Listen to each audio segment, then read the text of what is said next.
Welcome to the Compendium podcast hosted by Leadership Books. In just moments, our host Michelle Smith will be joining us with a very special guest. Before we get started, I would like to introduce you to Michelle.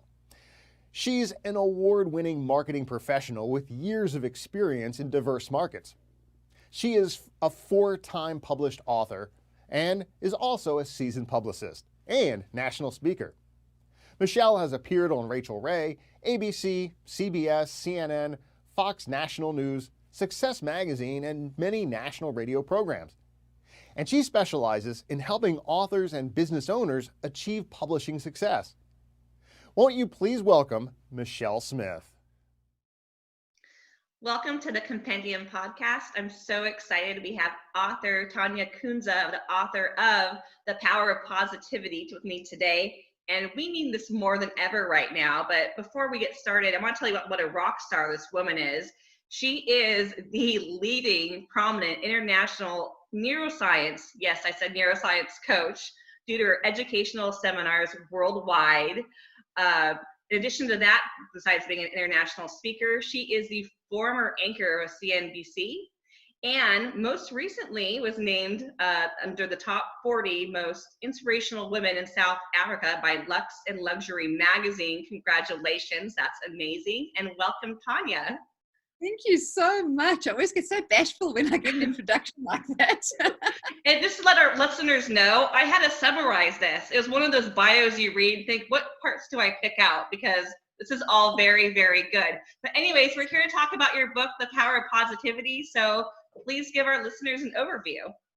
Fantastic. So I wrote most of the book in lockdown. I started it a little bit before.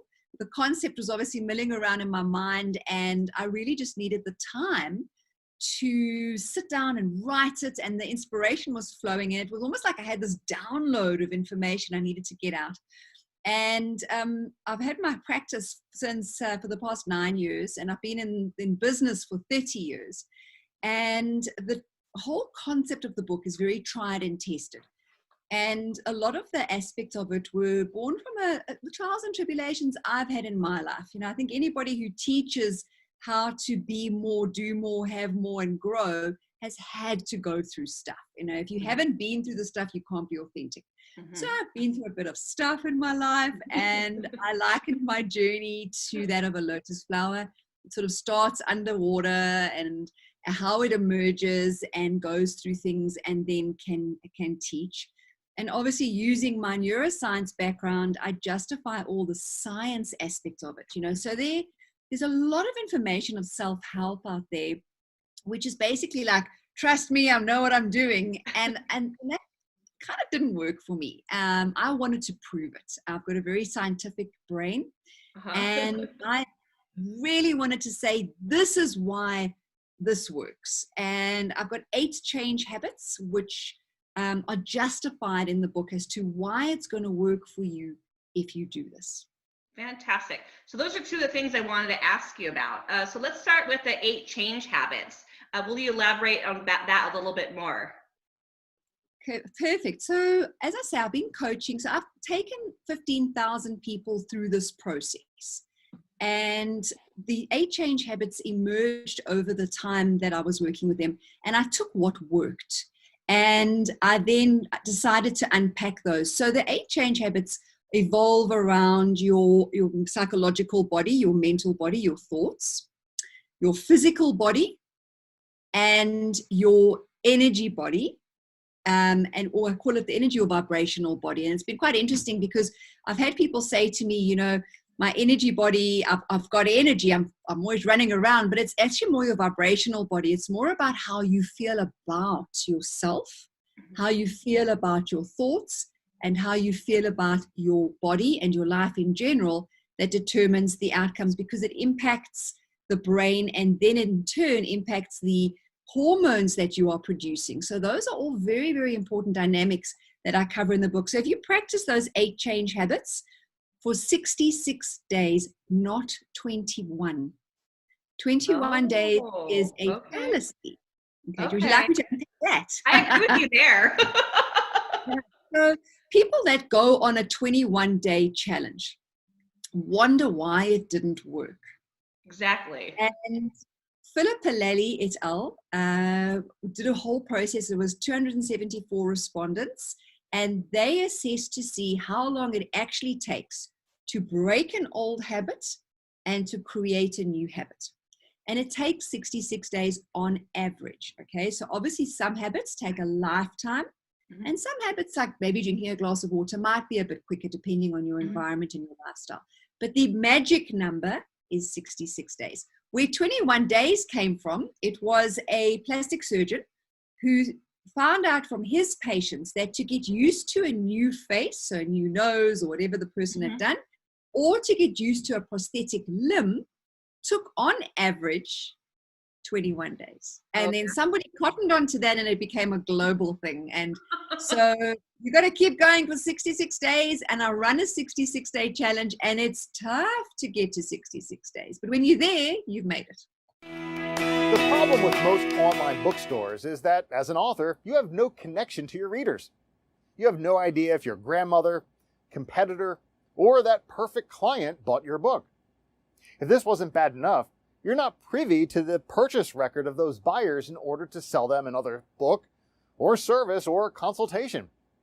The book retailer kept your sales data as their proprietary information, and you're the big loser. Now, to add insult to injury, because you have no connection to your book buyer, there's virtually zero chance that you'll connect to make them a client, hire you as a speaker, or attend your online course, a mastermind group, or privately consult with you. It's a model that has failed you time and time again. However, with Leadership Books, you'll always have access to your customers. We at Leadership Books would be honored to list your book alongside some of the most prestigious authors of our time. Would you like to join us? Just click the link below to get started.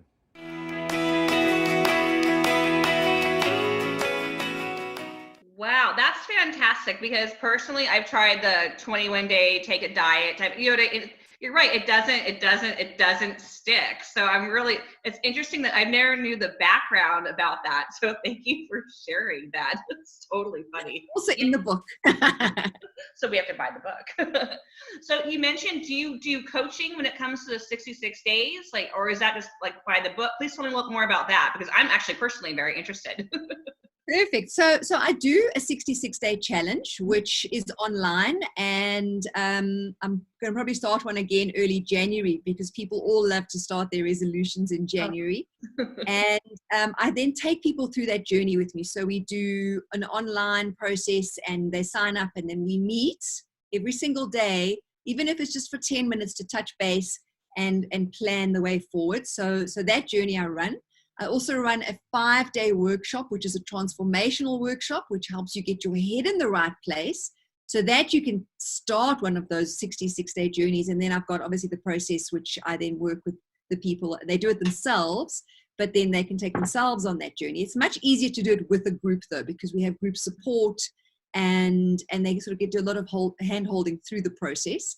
And it works like a dream, because we all stand by each other, we commit, and we just do it. And everybody's got something they want to grow and develop and change. So that's the journey that I take people on. That's fantastic. And so how are you handling this during COVID? Are you doing your coaching are you doing it through Zoom, or how does it, give us an idea of how everything's set up on your end? On a international profile, unfortunately, I can't be traveling. I traveled to 9 countries in 12 months just before COVID. My last trip ended December last year. Oh, yeah. And I was flying to all over the world, from Dubai to Singapore to the West Coast, California to New York and North Europe and all over the place. And since then, I've just been online on a global platform.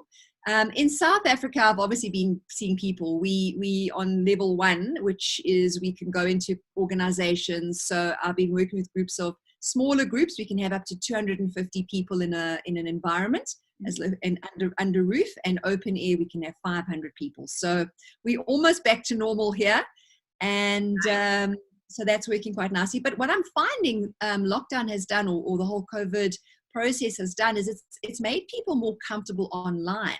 Mm-hmm. So I could quite comfortably have a group around the world signing in from Australia to the West Coast of America quite easily, because people are now feeling more comfortable Mm-hmm.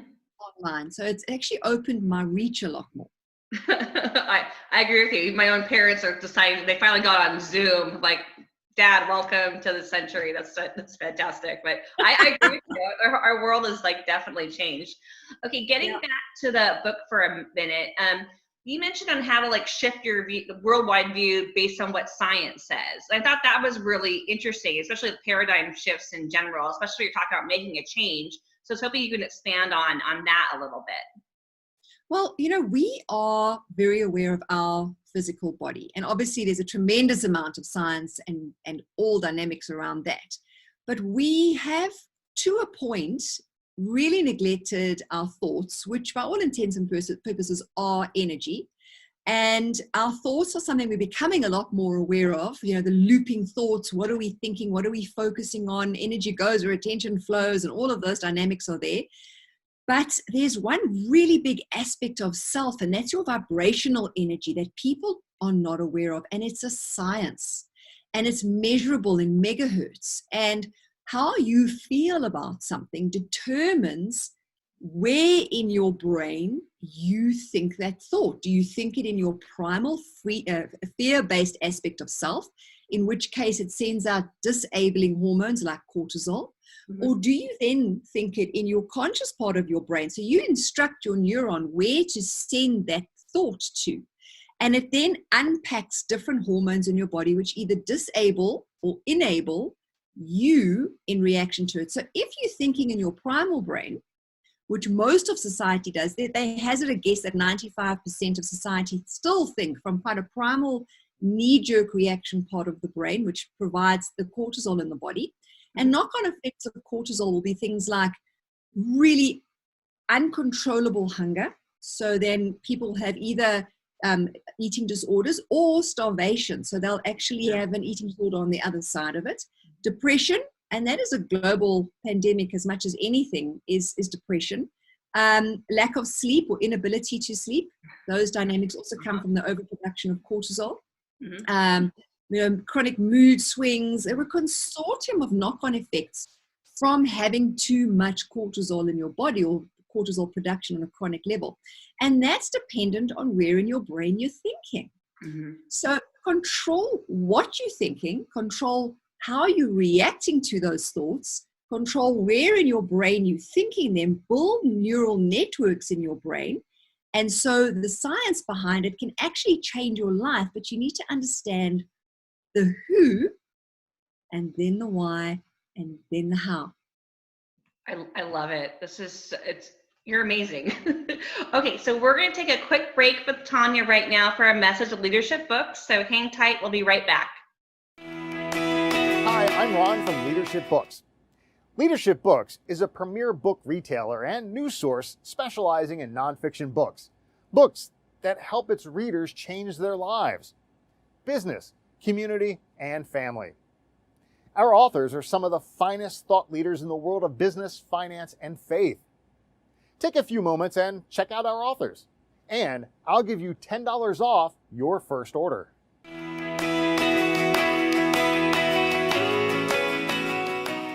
Okay, welcome back.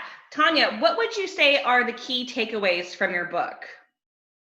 Well, I think learning about who you are is fundamental. And the interesting dynamic is, in a school environment or even at a university level, very few people were ever taught, whether they were audio, visual, or kinesthetic from a learning acquisition perspective. Very few were ever taught if they were left or right brain dominant and what that actually meant. And they weren't taught to realize how different we are. So our representational systems are really, really important on how we acquire information in the world. We weren't taught about our neurons. Our neurons are such a critical part of who we are. Mm-hmm. And we were made to look outside of self to quite an extensive degree. So that understanding of who, and I lean into that really heavily, is such a fundamental part of who we are. How to interact with the world based on who we are, how to find our motivation, our drive, and all of those aspects I lean into, because you can only find your why or your motivation once you understand your who. Mm-hmm. So I really go, own that. Then I go own your now. Your now moment is all you have absolute control over. The past, you have no control over. The future, you have a marginal amount of control over, but only if you focused on the now moment. So those are all aspects that I really lean heavily into and explain from a scientific perspective. Management of stress, obviously neuroscience leans heavily into stress management. So I talk about all of those dynamics around that, which will help you ocular receptivity and inattentional blindness and attentional awareness, and all of the dynamics that help you to actually control self so that you can have the life of your dreams. Absolutely love it. For another question, how do you feel your book ties into our pandemic today? Because we're all wading through some pretty crazy waters right now. So I'd love to hear your thoughts on that. Well, the pandemic has most definitively taken us back into that primal brain, the fear of what's going to happen now. This uncertainty has come to the fore. And what I say to people is, we've always had uncertainty. When you left your house in the morning, pre the pandemic, you had no certainty that you were going to walk back in it again. You had no certainty what thoughts you were going to walk back in it with, and you had no certainty who you were going to bump into during the day that was going to completely derail your thinking, empowering it or disempowering it. So we've never had certainty, and all the pandemic has done has brought to the fore, brought to our consciousness that we've got no control and no certainty. So it's really leaned into that lack of control, which we've actually never had. So when you realize that and you find peace with that, and you've survived however many years you're old, without it, you can continue to survive. So it puts things into a sense of, I've got this. And I think a lot of people need that right now too.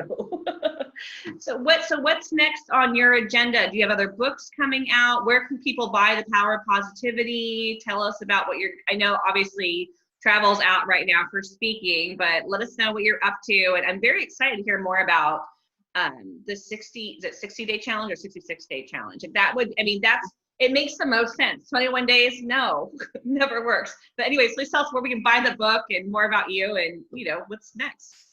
Okay, so in America, Leadership Books is where the book is available in hard copy. In fact, you've got a whole bunch of books on the way to you now, so people can buy the book and they can purchase it from you. It is obviously available online on other platforms. And, in South Africa, if anybody's watching it in South Africa, it's available in all the bookstores here. Nice. And the 66-day challenge, if people are interested in getting involved in that with me and starting it with me in January, I haven't set the deadline date as yet because January seems far away, but it really isn't. I think it's about 10 weeks away. They can just email me, tanya@tanyakunze.com. and say, I'm interested in attending your 66-day challenge. And then what we do is whatever your challenge is, I don't define it because everybody's got a different thing they want to achieve. Some people may want to lose weight, gain weight, find a new career, start a profession, become an entrepreneur. There's a whole bunch of things people want to do. The framework's always the same. It's getting your head in the right place. So I then channel them through that and guide them and help them find whatever it is they want to do. And they join me on that journey. So they can just drop me a mail with that. If people want to learn more, I've got a tremendous amount of free information on Google. So all they need to do is just Google Tanya Kunze. So it's Kunze. And they go on to videos on Google. There are about 50 videos on there, which are free on top of a bunch of different platforms.